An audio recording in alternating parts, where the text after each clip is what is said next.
Move on now to the story. Many of the country's public institutions are struggling to shake off reputational damage after years of mismanagement, corruption, and state capture. They are not alone.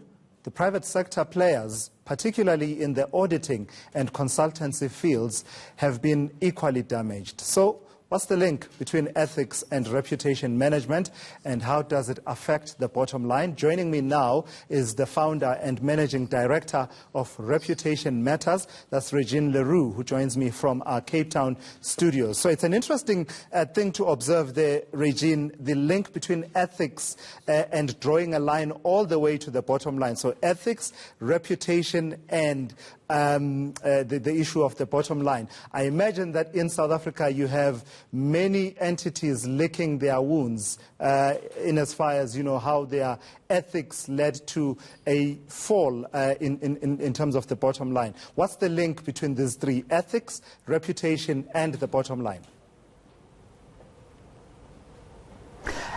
Afternoon, hi, absolutely. There's a massive link between all of them. Because if we have a look, you want to do business with companies that have a good reputation. If you've got a good reputation, people will want to do business with you. And that's the building blocks for that is being ethical. So if you're going to be ethical and transparent in the way that you do things, how you manage your finances, people will also see the authenticity of that and want to do business with you. So there's that direct link between a good reputation driven by ethics, which then has a positive impact on your bottom line. So in as far as, for instance, the latest incidents that we are seeing, for instance, around the difficulties that Eskom is facing, it's multifaceted, right? But there's no shying away from the fact that there was a lot of wrongdoing that happened at a company like Eskom, for example. Would you say that that is a factor that one would have to look at, particularly in state-owned companies, your Escoms, but also we saw some of the private sector players in auditing, companies that have been doing auditing for some of the entities linked to corruption and state capture? Yeah, I think very often people confuse reputation management with crisis management, and they often think that reputation management is glorified public relations, and it actually goes a lot deeper than that. We need to look at various elements within the business. So finances forms a very important part, but it actually does go back to what are the values, the core ethics. How do we do things around here that drives the decisions within organizations? So it doesn't just help to say we have a crisis and now we have to look at our reputation. Reputations actually need to be proactively managed in order to build that relationship, to build that credibility and trust with different stakeholders, with the people that you want to do business with, and then they will buy into you. And I think one of the key things is to be authentic about what you do. So this whole belief that reputation and credibility once lost is near impossible to regain, do we have lived experience of that happening? We've seen many, many examples. It takes a long, long time to rebuild that reputation. The amount of money that needs to be invested into rebuilding, to build that trust once it's broken, it's just a magnitude of money that you need to invest in that. Rather, build and look after and foster your relationship and your reputation. Keep an eye on it. Continuously check in with what is building up or breaking down your reputation and see what you can do to be proactive. Because otherwise, some instances, very old or most relevant or example that comes to mind is Bell Pottinger, who had claimed to be a reputation specialist agency, and where are they today? Through their acts that they've done, they've closed their doors. So there's many, many examples out there where we've seen that organizations aren't credible, they've lost their reputation, and there's no chance that they're going to rebuild it. We've also seen before where organizations, and I won't name their names, have approached us and said, we have this crisis, we have a really damaged reputation, we've got a marketing budget, can you help us? Unfortunately, No, it's not. Marketing isn't going to solve your problems. If you need to have values and structures, and it comes from the leadership. You have to take a very hard, serious look at your leadership team, your excos, and start there, because that's also where your governance comes into play. Yeah. So very interestingly, one of the... Yes, go ahead, Regine. So one of the studies that we're currently busy with at the moment as well is we're doing an ethics and reputation study on the African continent. What does it mean on an individual, company and government level?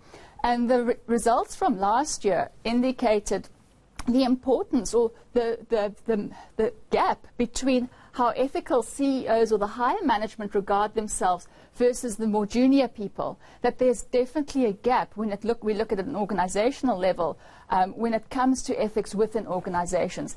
And there shouldn't be any gap. Everybody should be on the same page and singing from the same hymn page. When it comes to ethics, it should be a non-negotiable on all levels. Yeah, lastly, Regine, talk to me about, I heard you mention the concept of authenticity.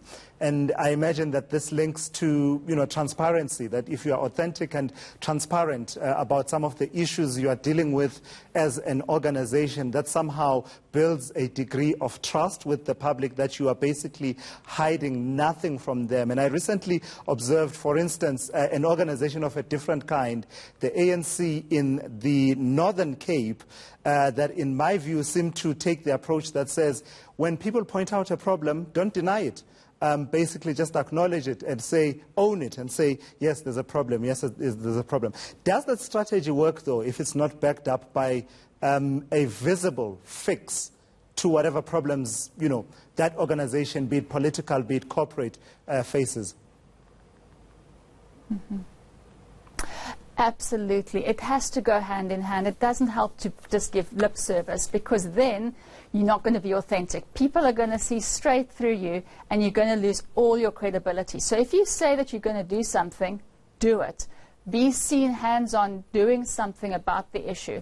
If you can't do something about it, then admit to that as well. And I think most importantly, don't lie. You can remember, you can't remember a lie, so you're going to get caught out. So when you think it's a small little white lie, or you think you're just going to hide it under the carpet, you're going to get caught out, and it's going to really be even worse for you to try and come back from that. And we can see many sports stars, we can see many people, many examples from people that thought that they were going to get away from a lie, where it would have been so much better for them if they just said, they came clear from the beginning and said, yeah, I messed up, this is the problem, and then take it from there.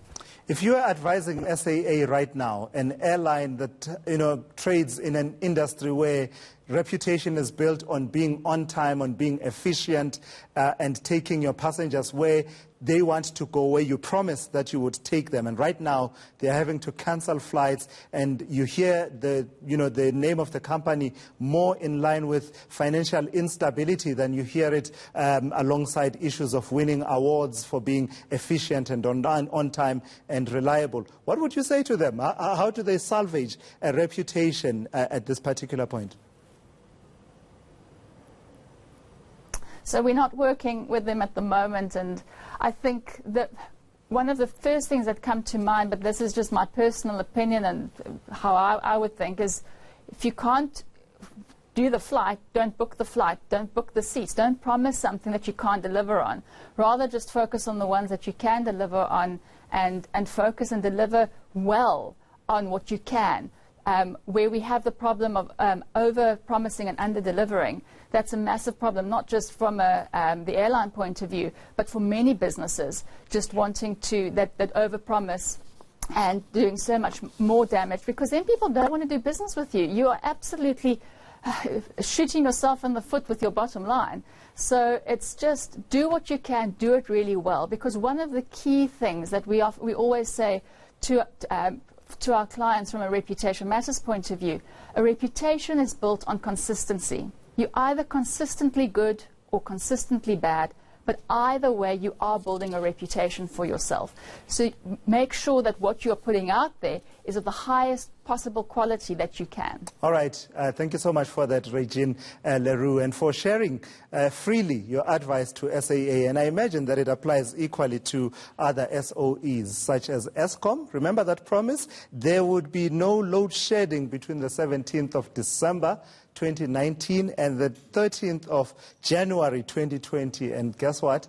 We had load shedding within a few days of the new year. Thank you so much for that, for your insights there, joining me from our Cape Town studios.